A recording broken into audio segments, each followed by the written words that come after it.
예, 안녕하세요. 키워드 행장입니다. 오늘 3회 모의고사입니다. 1번은 이제 라지먼트와 리치먼트를 물어보는 문제거든요.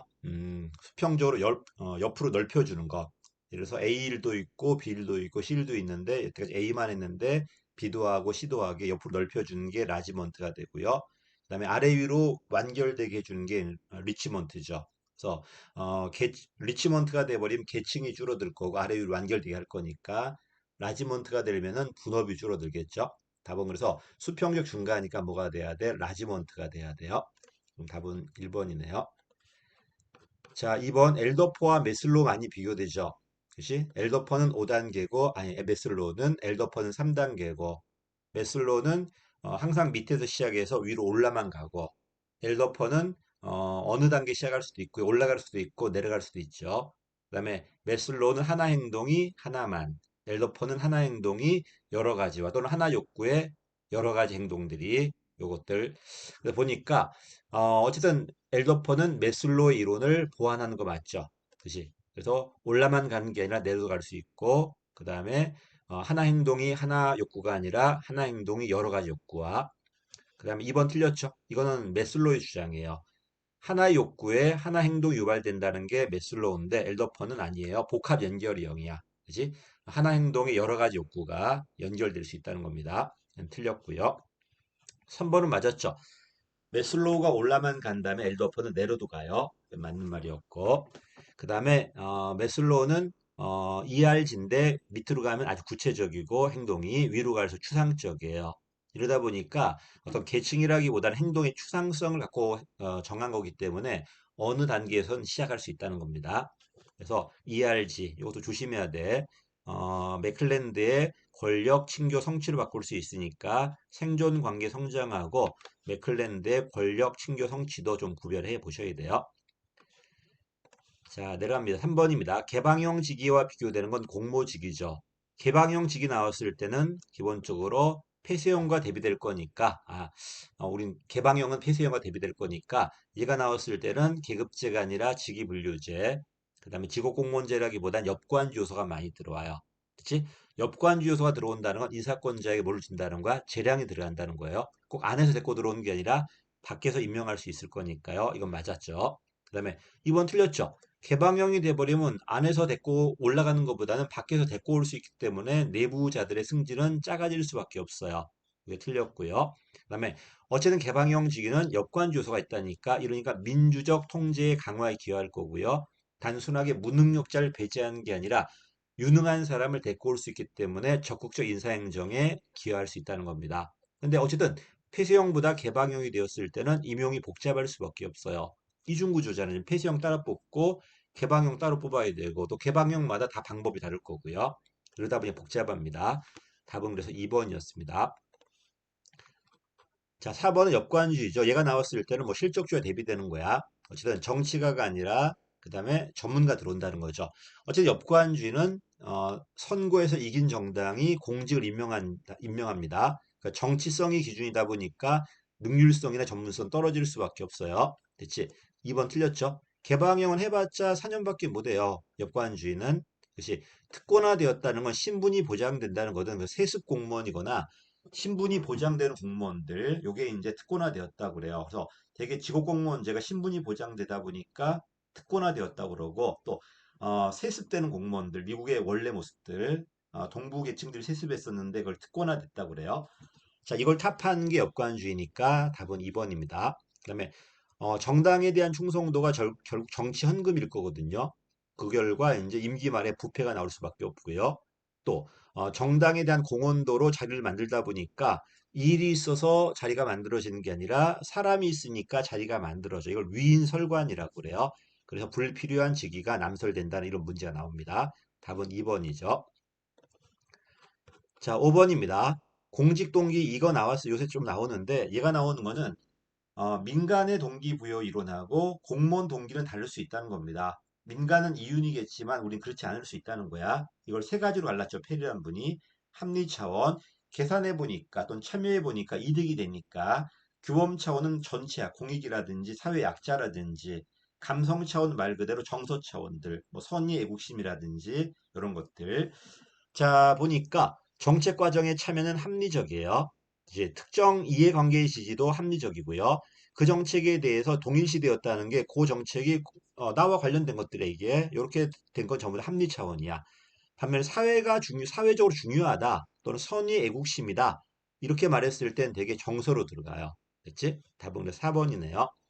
그래서 요새 공직 동기가 나오니까 좀 외워놔야 돼요. 요 감성을 또 정서로 표현할 때도 있으니까 얘는 계산해 보건데 나한테 이득이 된다든지 내가 참여했다든지 이런 의미고 공익이라든지 사회 전체라든지 약자라든지 반면에 선의 애국심이라든지 사회가 중요하다고 느끼니까 내가 거기 관심이 있다는 것은 어떤 의미다? 감정이나 정서 차원이라고 그런대요. 됐지? 자, 규범은 사회가 중요하지 않다고 사회적으로 중요하게 안 느낀 사소한 일도 국가 전체와 관련돼 있다면은 하겠지만 이건 그거보다는 저 일은 사회적으로 많은 사람들이 중요하다고 느낀다든지 이런 그 약간 뭘까 선망 같은 거 있잖아. 이런 건 정서로 보나 보더라고요. 그래서 답은 어쨌든 정서니까 답이 4번이었어요. 1번, 2번, 3번 합리적이고요. 자, 그 다음에 6번입니다. 입법 과목이잖아요. 이용인데, 자, 옛날에는 이용 사유가 제한이 없었거든요. 근데 16년도 이용 사유가 정해져 있어. 한 4개 정도만 가능해요. 요거만 가능하고, 딴 건 다 안 된다는 거잖아. 그지? 이거는 되게, 긍정적으로 들어와 있으니까 포지티브 방식이라고 그러는데, 이 포지티브 방식 오히려 더 강하게 이제 통제하는 겁니다. 왜 요거밖에 안 되고 다 안 되니까. 반면에 전용이라는 게 있거든. 전용은 2개밖에 안 돼. 이건 안 돼요. 딴 건 다 된다는 겁니다. 그치? 안 되는 게 정해져 있기 때문에 네거티브 방식인데 자, 그래서 필수 경비가 부족했다는 건 우리가 만들 때 몰랐다는 거잖아요. 몰랐던 것은 이용할 수 있겠죠. 불가피한 사정이 있다든지 재해 대책 같은 시급한 필요는 몰랐기 때문에 이렇게 이용할 수 있어요. 근데 4번이 정답인데 당초에 이상에 계상되지 않은 사업은 이거는 전용의 금지 사유예요. 또는 국회 의결 취지와 다르게. 그래서 1번, 2번, 3번이 이용의 허용 사유, 4번은 전용의 금지 사유가 돼요. 답은 그래서 4번입니다. 자, 그다음에 이건 자본 예산이죠. 복식 예산이니까. 정부돈은 두 가지가 있다는 거야. 매번 나가는 경상 지출은 경상 수입으로 균형을. 그다음에 반복적이지 않은 투자 지출은 자본 지출이거든요. 이때는 예산으로 하는 게 아니라 빚을 지는 거죠. 이게 이제 예산이 두 가지니까 복식이라고 그런 거야. 성격이 다르니까 수입원도 달라야 되겠죠. 자, 이 자본 지출을 사용하는 이유는 지금 민간 경기가 별로 안 좋아요. 경기가 올라갔다 내려갔다 하는데 지금 떨어지는 국면이란 말이야.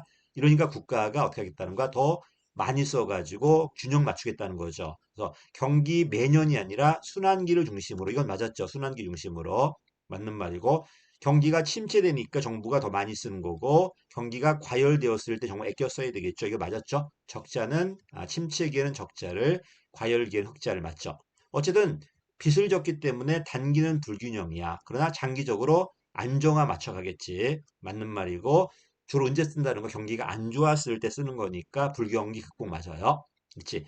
당연히 자본 지출은 어떤 사업에 쓰는 거야. 이러다 보니까 사업에 분류하는 거지만 이 사업은 그게 어떤 기능에 속할 거예요. 또 작게는 어떤 품목으로 갈라져 있을 거예요. 그래서 사업이 원칙이지만 묶였을 때 기능이 될 수 있고 어느 부서가 썼나고 보면은 조직이 될 수도 있고요. 이게 잘라지다 보면은 품목으로 나눠질 수도 있을 겁니다. 그래서 이건 맞는 말이다. 그다음에 당연히 단연도다 보니까 회귀 온도를 초과한 것도 맞아요. 자, 4번이 틀렸다는 소리인데요. 자, 이거 틀린 게 아니네. 그치? 장기적인 재정계획 수립이 도입이 된다. 불경 극복이다. 그거는 틀린 게 있다. 틀린 게 없는데요. 다시 예산이란 경기 순환 중심으로 균형 이룬다. 맞는 말이고 침체기에는 적자를 과열기에는 흑자를 만들고 단기 불균형이다. 장기 균형이다. 불경 극복이다. 맞는 말이고 사업별이 원칙이지만 기능과 조직별로 분류할 수 있고요. 회계연도 초월도 맞습니다. 또 어쨌든 우리가 지금 장기 세운단 말이야. 장기 재정 계획, 내 자산이 얼마인지 부채 얼마인지 도움이 되고 불경기 극복한 수단이 될 수 있어요. 그치? 답이 4번이었네. 그 다음에 내가 못 봤네요. 자, 내가 만약에 어떤 투자 사업을, 그치? 예산으로 한번 해봐요. 그럼 큰 투자가 들어왔을, 특히 미국처럼 법률주의일 때, 큰 투자가 들어왔을 때 많은 예산이 필요하죠. 그럼 세금을 왕창 걷는 거야. 세금으로만 하니까. 근데 만약 세금으로 하지 않고, 이런 투자 빚을 져서 한다면은 어때요? 빚을 가지고 한 다음에 매년 분할해서 갚으면 되잖아. 뭐가 틀렸다는가? 일관성 있는 조세 정책. 어떨 때는 많이 걷고 어떨 때 작게 걷는 이런 의미가 아니라 매년 균일하게 걷어가지고 갚아갈 수 있는 이런 일관성 있는 조세 정책이 장애가 되는 게 아니라 도움이 될 수 있어요. 답은 그래서 4번이 틀렸습니다. 장애가 아닙니다, 이게. 그치? 자, 8번입니다. 윌다브스키. 점증 모형의 대표학자죠. 합리 모형의 대표학자가 알렌식이라면은 윌다브스키는 점증 모형의 대표학자예요. 이러니까 이 윌다브스키는 처음부터 뭐가 나오지 않는다? 합리 모형이 안 나와요. 그래서 경제력이 좋다, 돈도 많다. 이게 이제 점증이 되는 거야, 이제. 경제력은 좋은데 예측이 잘 안 되죠. 능력이 좀 떨어지나 봐. 이때는 보충 예산이라고 할 때도 있고요. 또는 대체적 점증주의라고 할 때도 있어요. 보충이다, 대체 점증주의다. 그치? 되게 보충 나오는데 문제에선 대체 점증주의라고 나올 수도 있으니까 보충이 대체 점증주의에게. 그다음에 돈은 별로 없어. 이게 중요하죠. 돈은 별로 이거 잘못 이거 바뀌었구나. 미안해요. 다시. 자, 다시 경제력은 높은데 경제력은 예측이 높다. 이게 점증이 되죠. 이게 점증이 되고 잘못 말했어. 경제력은 높은데 예측이 안 될 때 얘가 이제 뭐가 될 거야? 대체 점증이나 보완이 될 거고요. 경제력이 낮은데 예측이 되는 게 뭐가 되는 거야? 이게 세입 예산이야.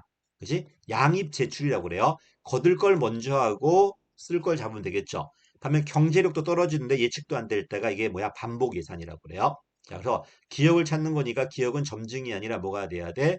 반복이 돼야 될 거고요. 그다음에 니은이 뭐가 되는 거야? 니은이 높다, 낮다니 이게 보충이 돼야 되겠지. 답은 3번이네요. 세입 예산이네. 이제 경제력은 높은데 낮은데 예측이 안 될 때는 걷는 것만큼 할 겁니다. 답은 그래서 3번이 될 겁니다. 자, 윌다브스키는 여러 번 나왔으니까 이 표는 좀 꼼꼼하게 봐둬야 되고 저도 실수했잖아. 지금 여기가 높다고 봤는데 여기 바뀌었을 때 이것도 조심해야 돼요. 그래서 지금 여기가 낮다 낮다 나왔잖아요. 지금 원래 보통 여기가 높다 높다 나오고 낮다 낮다 나오는데 저도 이제 거의 헷갈린 것 같아 지금. 자, 그다음에 조례 제정입니다. 조례가 나왔을 때는 조례는 지방 사무밖에 안 돼요. 자치사무하고 자치단체 위임된 단체 위임 사무. 뭔 안 된다? 기관 위임 사무는 안 돼요. 그게 조심해야 돼요. 그래서 이건 틀렸죠. 기관 위임 사무는 되지 않습니다. 그렇지? 또 조례는 원칙적으로 위임이 필요 없어요. 그렇지? 법령의 범위 안에서만 하면 되는데 그러니까 법령의 범위를 벗어난다는 건 위반한다는 거잖아. 그때는 안 되겠죠. 무효예거. 그다음에 반면에 권리 제한 의무부가 그다음에 벌칙을 제정할 때는 반드시 조심해야 돼.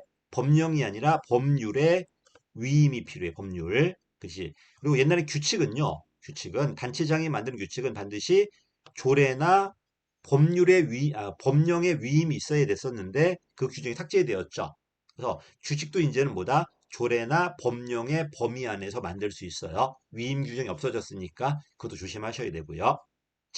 답은 그래서 이건 1번이 틀렸습니다. 어쨌든 이 조례는 지방자치단체 관련된 것들, 자치사무와 단체 유임사무, 다음에 기관 유임사무는 되지 않습니다. 답은 1번이고요. 자, 10번입니다. 재정자립도네. 재정자립도는 공식이 쉬워요. 총재원 중에 자주재원입니다. 자, 총재원엔 뭐가 있다는 거야? 자주재원이 있고 의존재원인데 자주재원 스스로 거둘 수 있는 재원이고 의존재원은 다른 애들이 걷어주는 재원이죠. 자주재원에 두 가지가 있다. 지방세하고 세외수입 있죠. 세수입과 세외수입이 있고 의존재원은 여기 자주가 들어갈 거야. 의존재원은 뭐가 있다는 거야? 국고보조금하고 그 다음에 지방교부세가 있어요. 광역이 기초한테 주는 조정교부금도 의존재원이야. 누가 들어가나 봐야 돼. 근데 문제가 있습니다. 보다시피 얘는 온리 세입 중심이야. 세출을 보지 않아요. 또 비율이다 보니까 규모를 보지 않아요. 대규모 쓰다 보니까 돈이 모자랄 수도 있는데 자주재원이. 근데 이런 규모를 보지 않다 보니까 여기 문제 있습니다. 규모를 고려하지 않아. 대규모 재정사업에 대한 규모를 고려하지 않아요. 그지? 그다음 우리는 다 들어가야 되는데 일반회계, 특별회, 기금 다 들어가야 되는데 우리나라는 뭐밖에 안 들어간다? 일반회계 중심이에요. 이거 틀렸네요. 또 온리 세입만 보는 거지 뭔 보지 않는다? 세출을 보지 않아요. 그치? 그래서 세출 구조 반영하지 않는다는 거는 내가 비록 스스로 거둘 수 있어도 쓰는 게 별로 없어가지고 내가 좋아 보이는 거예요. 그러면 내가 지금 의존 재원도 많아도 내가 마음대로 쓸 수 있는 일반 재원이 많다는 것은 설사 쓰는 게 많고 의존 재원이 많더라도 나는 재정력이 참 좋은 거거든요. 근데 그걸 반영하지 못하다 보니까 이게 문제가 있다는 겁니다. 오늘 세입만 보지 뭘 보지 못한다. 세출을 보지 못해요. 답은 3번이네요. 아, 옳지 않는 걸 찾는구나. 아, 이거는 1번도 맞아죠. 규모 고려하지 않는다 맞았고요. 답은 2번이었네. 특별회계가 아니라 뭐만 일반회계 중심이야 지금. 답은 그래서 2번이었어요. 그다음에 지방채 이거는 우리나라 문제. 지방채는 사실 자주재원이 아니거든요. 자주재원이 아닌데 지방채를 슬쩍 여기 자주재원에 집어넣어 버려요. 이거 우리나라만의 문제점이야 지금. 그래서 지방채를 자주재원으로 집어넣어 가지고 자주재원의 재정자립도 공식을 그 비율을 높이려고 막 합니다. 그래서 다시 요 이론하고 막 현실이 섞여 있는데 공식은 총재원 중에 자주재원이야. 총지원 중에 자, 이론의 문제점의 첫 번째 비율이다 보니까 규모를 고려하잖아요. 이게 문제점이고 세입 중심이다 보니까 세출을 보지 못해요. 됐지? 그래서 1번 맞았지만 3번이 틀린 거야 지금. 그다음 우리나라 문제점 우리는 일반 회계분의 자주재원으로 잡아버려요. 그렇지? 누가 빠져 있다는 거야? 특별회계와 기금이 빠져 있다는 거. 또 지방채는 자주재원이 아닌데 슬쩍 여기다가 지방채를 집어넣어 버려요. 그래서 세수입, 세외수입에다가 지방채가 들어가기 때문에 자립도가 높아 보이잖아 지금. 이건 우리나라 문제점이죠. 포함되기도 합니다. 되기도 한다고 써놨지 이렇게. 이렇게 이런 표현도 있어 지금. 옳지 않은 건 몇 번이다? 3번입니다. 자, 여기까지 3번이었는데, 그 3회 모의고사였는데, 뭐 쉬운 문제도 있고요. 뭐 약간 난이도 있는 문제도 있는데, 뭐 요 정도는 알아야 되지 않을까 생각합니다. 그치? 자, 사회에서 뵙겠습니다. 감사합니다.